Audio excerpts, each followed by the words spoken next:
আমার গল্প কবিতার চ্যানেলে সকল শ্রোতা বন্ধুদের স্বাগত। আমি আজকে পল্লীকবি জসিম উদ্দিনের দুটি মজার গল্প পাঠ করে শোনাব। গল্প দুটির নাম হলো ঠেলাঠেলির ঘর ও নাপিত ডাক্তার। শুরু করছি মজার গল্প ঠেলাঠেলির ঘর। একজনের দুই বউ, কথাই বলে ঠেলাঠেলির ঘর খোদাই রক্ষা কর। দুই বউকে লইয়া স্বামী বেচারির বড়ই মুশকিল। তারা একে অপরের দোষ ধরিবার জন্য সব সময় সতর্ক হইয়া থাকে। এক বউকে কোনো কাজ দিলে সে অপর বউয়ের ঘাড়ে চাপাতে চায়। স্বামী গিয়াছে হাল বাহিতে মাঠে, দুই বউ ঠেলাঠেলি করিয়া রান্না করে নাই। দুপুরবেলা বাড়ি এসে স্বামী ভাত পায় না। বাড়ির ধারে বেগুন খেতে পানি দেওয়ার কথা। এ বউ বলে তুমি পানি দাও, ও বউ বলে তুমি পানি দাও। মাঝখান দিয়া বেগুন খেতে পানি না দেওয়াতে একদিনের রোদেই চারা গাছগুলি শুকাইয়া যায়।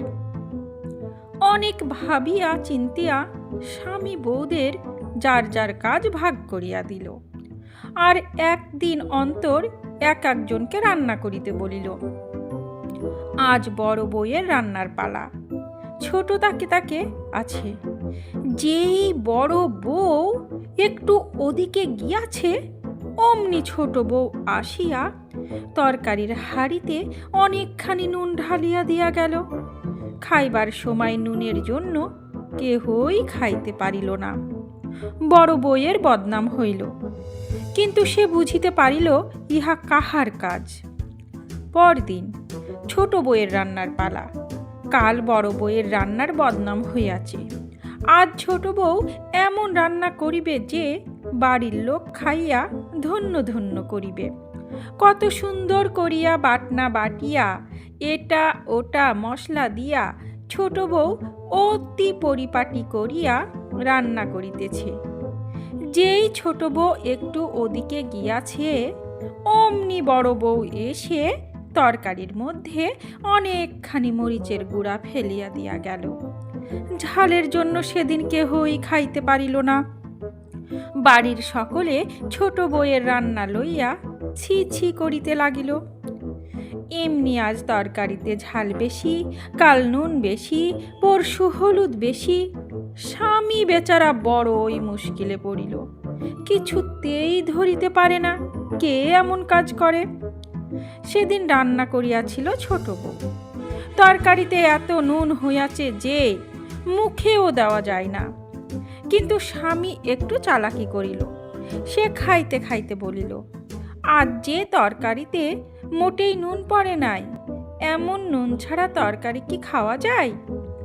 তখন বড় বউ বলিল, ও তো একেবারেই নুন দিয়াছিল না, আমি আড়ালে থাকিয়া সামান্য একটু ফেলিয়া দিয়াছিলাম, তাই খাইতে পারিলে, নইলে আজ তোমার খাওয়াই হইত না। তখন স্বামী বড় বউয়ের চুলের মুঠি ধরিয়া মারিল এক কিল। তবে রে শয়তানি, তুই লুকাইয়া তরকারিতে নুন দিয়াছিলি। তারপর ছোট বউকেও ধমকাইয়া বলিল, আমি সমস্তই বুঝিতে পারিয়াছি। তোরা একজন অপরজনের ঘাড়ে দোষ চাপাইতে একে অপরের তরকারিতে নুন ফেলিয়া দিস, ঝাল ফেলিয়া দিস। এরপর যদি কাহারও রান্নায় নুন ঝাল বেশি হয়, তবে দুইজনেরই চুলের মুঠি ধরিয়া এইভাবে মারিব। সেই দিন হইতে দুই বউ ভালো মতো রান্না বান্না করিতে লাগিল। এবার শুরু করছি নাপিত ডাক্তার। ছোট্ট একটা শহর, সেখানে সবচাইতে বড় ডাক্তার হইয়া পড়িল এক নাপিত। ছোটখাটো অসুখে এটা ওটা ওষুধ দিয়াই নয়, ফোড়া কাটা হইতে আরম্ভ করিয়া রোগীর পেট চিরিয়া পেট হইতে পুজ বাহির করিয়া দেওয়া পর্যন্ত বড় বড় কাটা ছেঁড়ার কাজও সে অতি সহজেই করিয়া দেয়। এসব কাজ করিতে ডাক্তারেরা কত রকমের যন্ত্র লয়, ছুরি কাঁচি ভালো মতো গরম পানিতে সিদ্ধ করিয়া পানিতে ভালোভাবে হাত পরিষ্কার করিয়া কত সাবধান হইয়া তাহারা রোগীর গায়ে অস্ত্র ধরে। নাপিত কিন্তু সবের ধার ধারে না। সে হাতের তোলায় তাহার খুর আর নরুন ভালো মতো ঘষিয়া খসাখস বড় বড় কাটা ছেঁড়ার কাজ করিয়া যায়। এমন পাকা তাহার হাত, রোগীর পেট চিরিয়া পেটের মধ্যে হাত দিয়া সেখানে নাড়ির ভিতরে ফোড়াটি হইয়াছে, অতি সহজেই সেখানে খুর চালাইয়া পুজ রক্ত বাহির করিয়া আনে। তারপর সাধারণ সুই সুতা দিয়া ক্ষত স্থান সেলাই করিয়া আর একটু হলুদ গুঁড়া মাখাইয়া দেয়। ক্ষত স্থান সারিয়া যায়। চোখের পলক ফেলিতে না ফেলিতে সে বড় বড় কাটা ছেঁড়ার কাজ করিয়া ফেলে। কাহারও ফোড়া হইয়াছে, বেদনায় চিৎকার করিতেছে, দেখি দেখি বলিয়া নাপিত সেখানে তার খুর চালাইয়া দিয়া পুজ রক্ত বাহির করিয়া আনে। রোগী আরাম পাইয়া আনন্দের হাসি হাসে। গলায় মাছের কাঁটা ফুটিয়াছে, দুষ্টু ছেলে খেলিতে খেলিতে মার্বেলগুলি কানের মধ্যে ঢুকাইয়া দিয়াছে, আর খুলিতে পারে না। নাপিত নরুনের আগা দিয়া গলার ভিতর হইতে মাছের কাঁটা বাহির করিয়া আনে। কানের ভিতরে নরুনের আগা ঢুকাইয়া দিয়া মার্বেলগুলি বাহির করিয়া আনে। শুধু কি তাই, পিঠে ফোড়া হইলে তাকে বলে কার্বঙ্কল। বড় বড় ডাক্তার সেটা কাটিতে হিমশিম খাইয়া যায়। চোখের পলক ফেলিতে না ফেলিতেই নাপিত সেখানে খুর চালাইয়া দেয়। এসব কাটাকুটিতে সব রোগী কি ভালো হয়? কোনটা ভালো হয়, কোনটা পাকিয়া বিষ লাগিয়া ফুলিয়া মরে? তা এরূপ তো ডাক্তারের বেলায়ও হয়। তাদের হাতেই কি সব রোগী ভালো হয়? শহরের সব লোক তাই অসুখে বিসুখে নাপিতকেই ডাকে।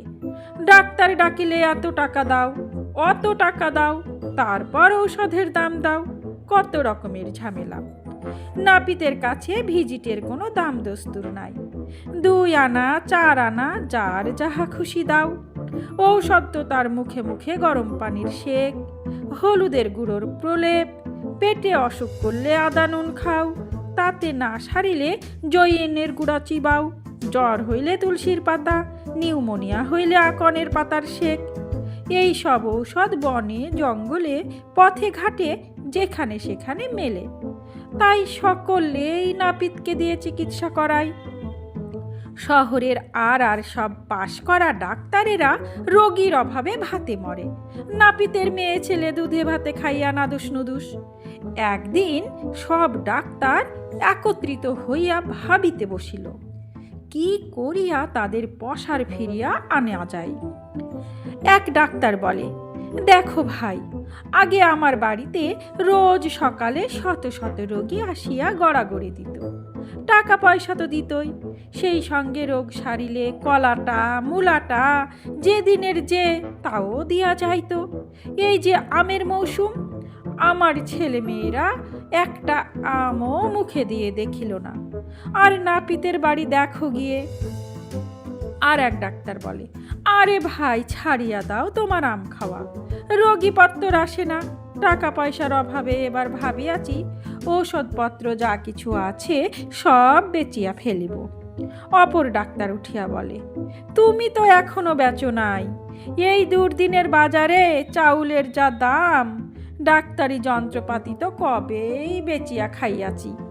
এবার মাথার উপরে টিনের চাল কয়খানা আছে, তাও বেচিবার লোক খুঁজিতেছি।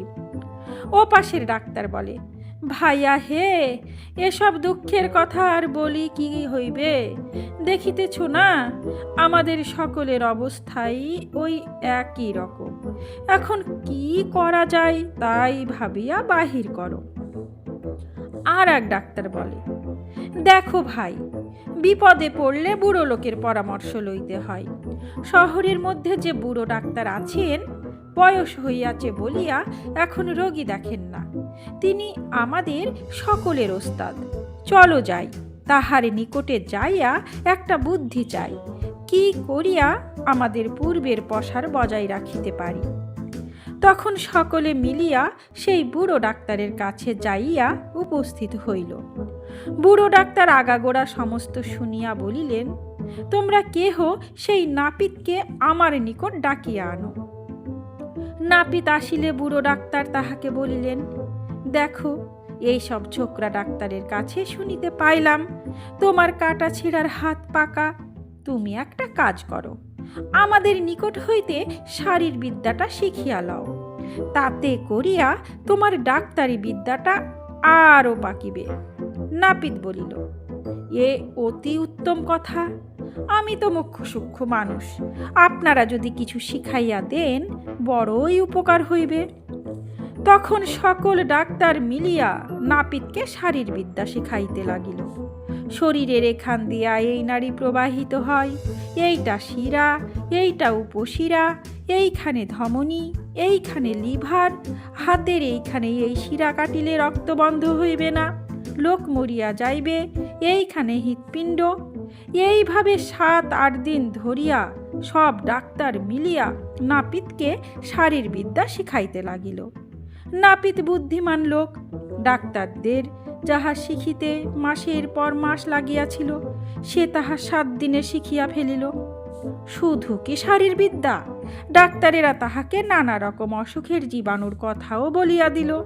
ডাক্তারি যন্ত্রপাতি ভালোভাবে পরিষ্কার করিয়া না লইলে রোগীর কি কি হইতে পারে তাহাও বুঝাইয়া দিল। তারপর সেই বুড়ো ডাক্তারের পরামর্শ মতো সকল ডাক্তার একটি রোগী আনিয়া নাপিতের সামনে খাড়া করিল। তাহার সামান্য ফোড়া হইয়াছিল, তাহারা তাকে সেই ফোড়া কাটিতে বলিল। নাপিত কত রকম করিয়া হাত ধোয়, কত ঔষধ গলাইয়া তার খুর নরুন পরিষ্কার করে, কিন্তু তার মনের খুঁতখুঁতি যায় না। হয়তো তার হাত ভালোভাবে পরিষ্কার হয় নাই, হয়তো অস্ত্রে কোনো রোগের জীবাণু লাগিয়া আছে। আবার নতুন করিয়া অস্ত্র সাফ করিয়া নাপিত সেই লোকটির ফোড়া কাটিতে আরম্ভ করিল। কিন্তু তার হাত যে আজ কাঁপিয়া ওঠে।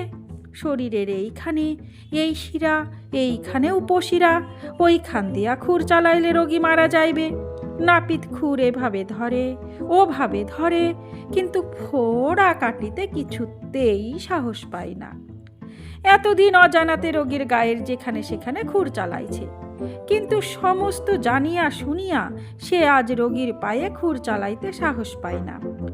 ভয়ে তাহার হাত হইতে অস্ত্র খসিয়া পড়িয়া গেল।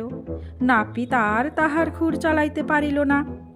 সেই হইতে নাপিতের পসার বন্ধ হইল।